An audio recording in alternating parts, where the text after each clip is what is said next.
যোৱাকালি কেন্দ্ৰৰ গৃহ মন্ত্ৰালয়ে এখন বৈঠক আহ্বান কৰিছে য'ত অসমৰ NRCৰ বায়োমেট্ৰিকৰ বিষয়টো আলোচনা হ'ব।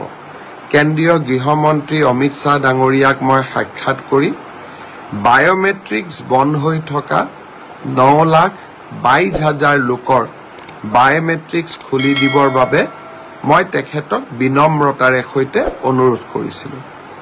মোৰ অনুৰোধ তেখেতে অত্যন্ত মনোযোগেৰে শুনিছিলে আৰু তেখেতে গৃহ সচিবক নিৰ্দেশ দিছিলে যে ৰেজিষ্ট্ৰাৰ জেনেৰেল অফ ইণ্ডিয়া, UDIৰ অথৰিটি অৰ্থাৎ আধাৰ কাৰ্ডৰ যি অথৰিটি তেওঁলোক, কেন্দ্ৰৰ আইন মন্ত্ৰালয় আৰু অসমৰ মুখ্য সচিব সকলোৰে এখন যুটীয়া বৈঠক আহ্বান কৰিবৰ বাবে যাতে এই বায়োমেট্ৰিকৰ বিষয়টো সমাধান কৰিব পাৰি।